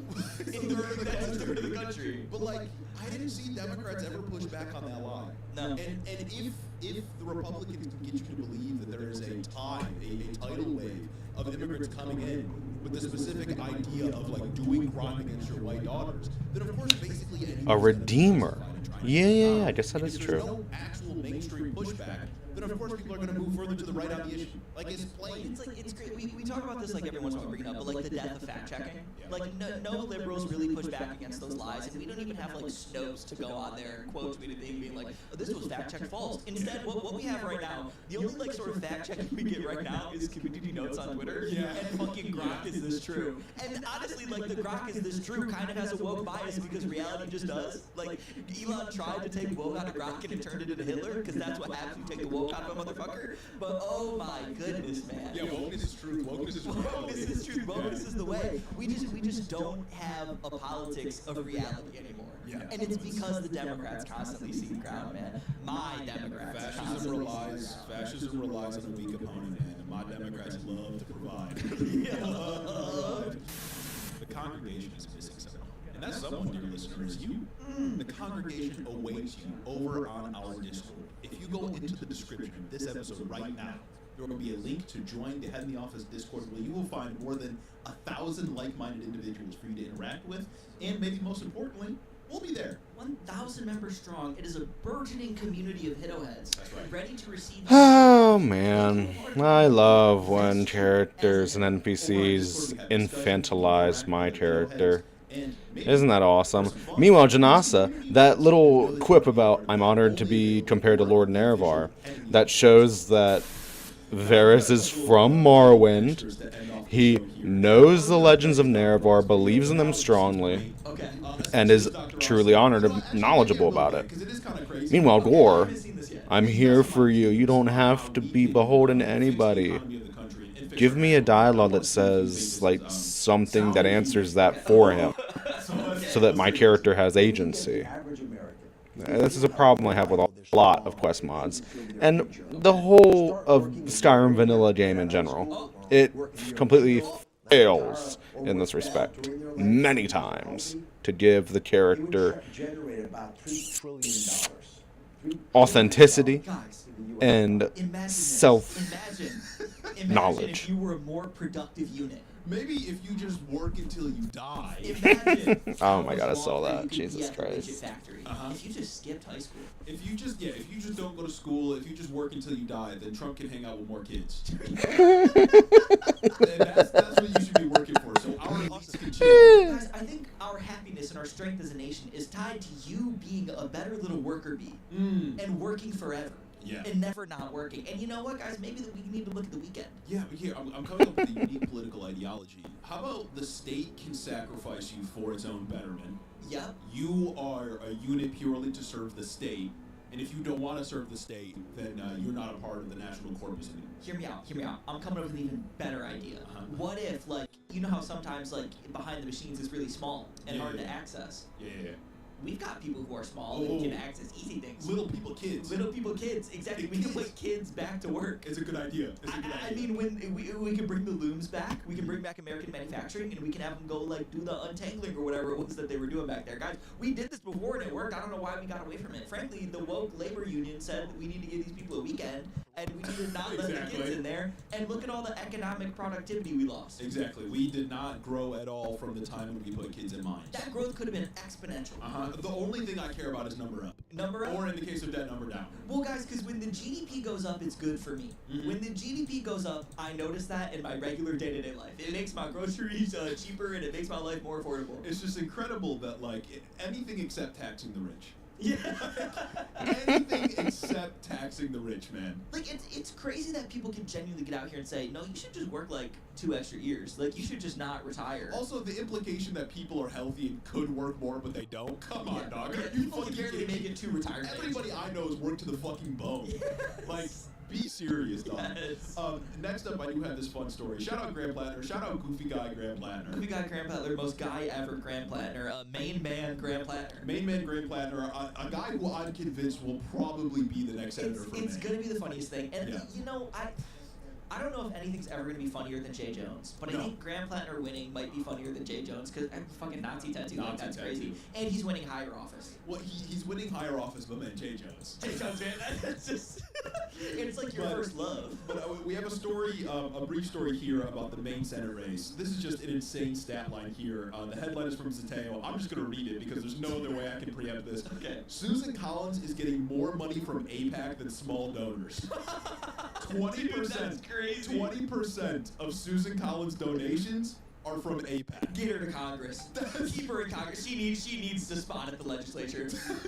That's one of those like insane NFL stat lines. Yeah. Like, what do you mean? People gotta really not fuck with you. For you to be getting a higher percentage of donations from AIPAC than small dollar donors. Yeah. That's nuts. It's so funny that Graham Plattner will probably win that seat. Yep. And you got an insane stat line like this, man. You can't be getting more money than AIPAC than like your own people. Shout out Graham Plattner. Shout out Graham Totenkopf Plattner. Man, what a fucking world we live in. It's shit like this that convinces me that guy's gonna win. The fucking oyster farmer with the Nazi How can tattoo. you just be so out of touch with that right It's now? crazy. Like, how can you be like, yeah, this is acceptable. Yeah, I should keep the AIPAC money, spigot it open. AIPAC has never been more politically unfeasible to be aligned with. Yeah. And she's saying, oh yeah, no, give me crazy money. Give me all my money, actually. Actually, I want a campaign. fifth. I actually, you know what? I want AIPAC to fund my campaign, and that's it. Guys, you know, people in Michigan have been swearing off corporate PAC money. I'm swearing in corporate PAC money. I'm swearing in only. I'm swearing in only AIPAC money, guys. I wanna run this campaign. I know small dollar donations is not needed. Why should I run around my state and talk to people? Yeah, well, why are you asking working people for their money? They need that to pay for groceries. Exactly. So I'm gonna get the rest from the Israeli lobby. Why would you want me to waste my time and their time going to talk to them and figuring out what issues they care about when I can look on fucking Twitter and ring AIPAC on the phone? Exactly. Oh my God, you guys don't know how to win What? elections. It's perfect, man. And the last extra we have here, two that are sort of related. Number one, the Harris campaign account, Harris or Kamala HQ, has been rebooted. To headquarters. Kamala has rebranded her campaign Twitter account. Where did he go? She's full Where of did that. Goldyear go? Just another look. Everyone is so mad at us talking about Kamala Harris. Reading the Kamala Harris people are criticizing her. Why are you talking about her? She's not running for president. Come on, here we are. This is a test. Where did he go? This isn't just for her. She's saying it's like a Gen Z-led progressive bullshit. It's not progressive. It'll be fucking whatever to like support candidates. This is just so she can test run messaging. Yes, it's 100% like her own social media operation that she can use to test run messaging for when she launches. That's all this is. Beginning of next year she's going to launch again, and she just wants the page to be active. And I'll be very upset, to say the least. Yeah, and there's like, the sort of like welcome message or the first message back. They said, "Welcome to headquarters, the new Gen Z-led progressive content hub." Does she know how progressives feel about her? Yeah. I don't think she does. I don't think she does. Like, what do you mean progressive content hub? You know what? It'll be interesting to see how headquarters performs relative to the regular Democrats, like TikTok and Twitter account. The only thing I'm giving Democrats props for right now is that account specifically, because they're posting banger after banger after banger after banger. They're posting Trump is in the files, Trump's in the files, Trump's in the files, not letting him go. They're shit posting like through all of it. And headquarters is not going to be that. Yeah. And if it was, maybe I'll give her a little bit of kudos, but I'm still always going to be mad that she's probably just going to use the Trump president. Yeah, it's just like the term progressive, man. Like, the term progressive has been used so much to the point of absurdity. It doesn't mean the term progressive doesn't mean anything. If Kamala Harris Alright, I'm gonna collect all the mushrooms I can, not sell them, not eat them, and just put them all here. It's just that cycle of everybody recognizing It'll be beautiful. that saying affordability and being progressive and popular right now, so Why the they're all fuck- just going to say that's what they do. Yeah. And not actually back any of it up, and then the word's going to lose meaning. Arguably, Why did I already has put lost the meaning, kids' unless room in we're gonna here? keep not fucking with Democrats, they're gonna live around. Oh, hey, that's where you guys are. Everybody uses the word progressive How y'all doing? to like signal something. Yeah. Wait a minute. They don't actually I never actually got that Fox, did I? Jesus Christ. like the term progressive doesn't mean anything to me. That's fucking crazy. I wanted that Fox. God damn it. Okay, we'll have to go get it. Kamala Harris can use the term progressive to describe again what is eventually going to be her campaign account. Just does not make sense. No, it's baffling. Yeah, it's really bad. And then, of course, the last piece of news, which isn't an addendum because it's probably something that's going to happen and that is really bad. But Trump's gearing up for a 2028 run. And I hear you saying that's a violation of the rule of law. You can't do that. The Constitution He can't do that. That's against the law. He can't do that. Come on, guys. We've done this song and dance before. Oh, ICE can't do that. Oh, Trump can't do that. Oh, terrorists are illegal. Oh, this is illegal. Oh, that's illegal. He's gonna do it. He's gonna try. Yeah, at this point, he's gonna try. It's kind of crazy. And he's also talking about like nationalizing elections in 2026. Like he's going to try to do it. Well, they're also just like another piece of news here that probably shouldn't be an addendum, probably shouldn't get its own thing, but like Epstein and my Democrats, I don't know what else to talk about. Maybe we can expand on this more on the Monday show if there's more news that comes out about it. But they're putting ICE agents at polling places. Yeah. Like That's just voter intimidation. That's just voter intimidation. Yeah. Guys, immigrants don't vote. Illegal immigrants can't vote. It's not a thing that happens. It's not a thing that's found out to happen. This is 100% a move to go and arrest. What ICE has been doing, ICE is ostensibly going after the worst of the worst in this country, right? Just in their day-to-day roving patrol operations. That's what they say. But instead, they run around and they grab brown people off the streets. Some of them are citizens. Some of them are not citizens. The some of them are citizens part is obviously very scary. The not citizens part already important, but you know where I stand on that. They're going to go to polling places, and they're going to look for a guy with an accent. And they're going to look for a guy that's brown. They're going to look for a guy that fucking walks funny, for all I know. They're going to detain him. They're going to take him away, put him in detention, because that's what they've been doing. They do it to U.S. citizens. They do it to everybody. And that person's not going to get to vote. Yeah, if they do that on election day, yeah, you just don't get to vote. Like, that's just what happens. Yeah. And they just do it, and they'll get away with it, and nothing will happen, because Kamala Harris, Gavin Newsom wouldn't prosecute these people, and Kamala Harris especially won't prosecute these people. Who fucking knows, man? Not my Democrats. Anyways, that brings us to the end of this episode. It means that we must read our Spotify reviews very quickly. Okay. Out today, this first one from Donovan Boynton. Shout out Discorder. Shout out Discorder. Shout out Discorder over here. My favorite RPG 7 compliant podcast. These corked up white boys from the Midwest are the shining beacon upon a hill that the founding fathers envisioned. Despite it being Black History Month. Also, happy Black History Month, by the way. I think we forgot that in an earlier episode. I feel compelled to shout out this bastion of sanity amid the sea of chaos and misery. I don't know why you gotta say despite. Despite it being Black History Month, shout out these white boys. Yeah. For anyone listening or reading, join the Discord community. We're at 1,300 members and counting, and donate to the Patreon. I condemn all forms of violence, and I know that at least these boys are All forms of, I condemn all forms of violence. Guys. Really? How original. How productive. How useful. Democrat spines or lack thereof. As a constituent of the Blexus district that rents in a fairly wealthy neighborhood, there are way more signs for Taylor Remmett and James Tellerico on my walks than any conservative candidate. We are also one of the last major red cities in Texas, Fort Worth, big if true. And that is big. And that was big, that win.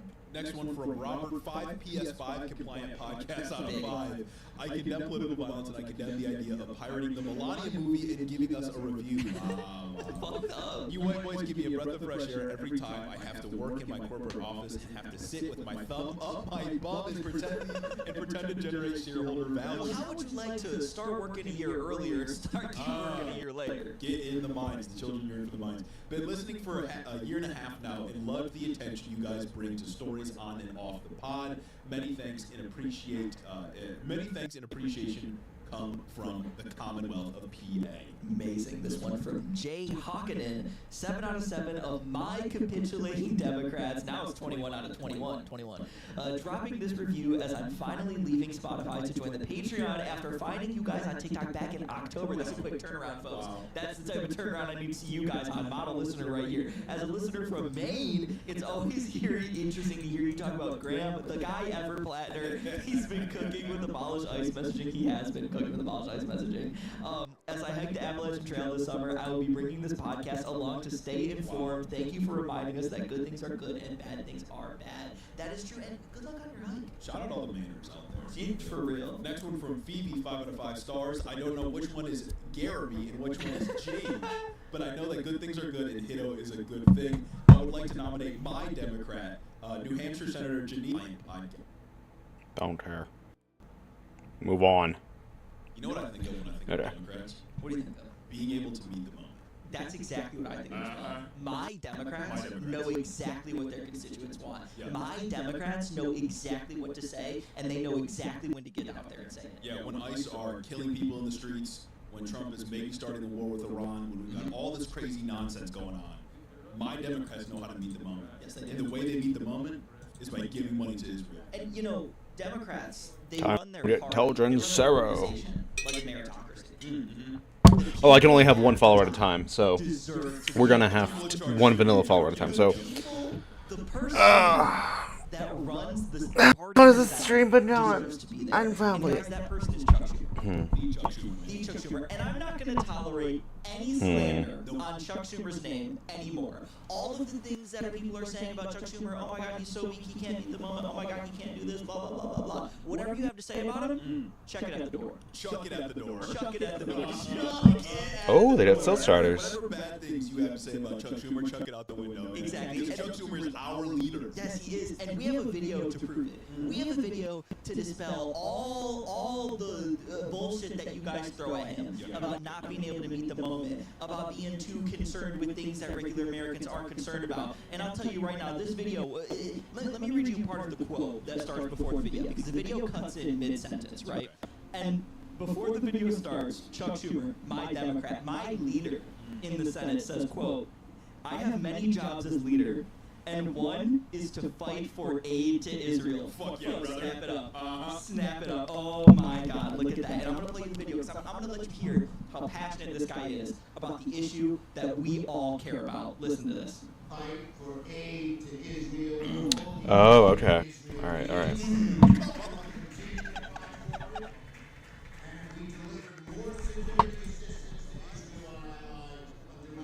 Oh, great. Fantastic. That's what we all want. We'll keep doing it. It's so important.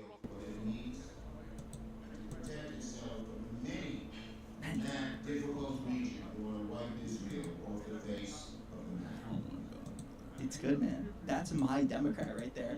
Was this like at an event? I think so. Okay. Yeah, this was at an event. I found the video because like Abdul posted about it. Abdul El Said. Now, Varis would know that. What is this? This is stupid. Varis know all of this. Unbelievable. We should not be at fundraisers talking about how we the party or the people who lead the party are representing Israel first. Yeah. That's insane. Not to do the America first thing, but it's just like, well, no, come on. it's not even doing. I mean, it's like when Eric Adams went to Israel and he's like, "I represent you." Yeah. Like you're an American politician, man. You can't be doing that shit. Or it's like, oh God, what was it when Eric Adams was on Z-Way and she was doing the fuck, marry, kill, and he's like, I love Israel.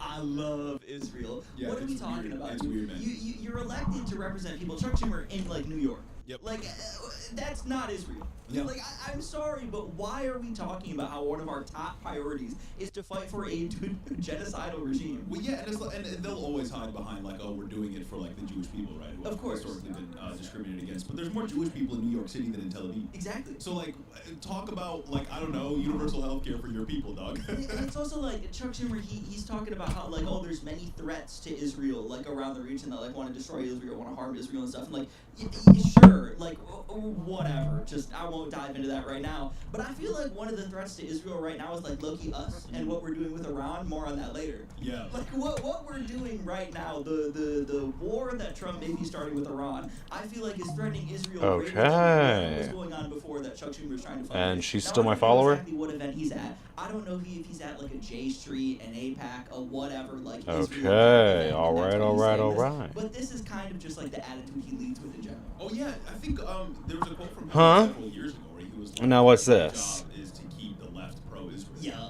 Like, what are we talking about, What- dog? wait a Like, minute. Why can't your job be to Wait a like, minute, I don't what? know, to give free housing to people? Represent New York. I can't talk to her anymore. Why can't your job to be fight for a higher minimum? Okay, It's all right. Israel. Let's see Like, here. I don't know. I mean, there are like plenty of issues. Okay, here with that, I'm gonna cut the like, stream what Israel because I want to do can some do. They modding. can kill some So. people in Gaza. We could take that.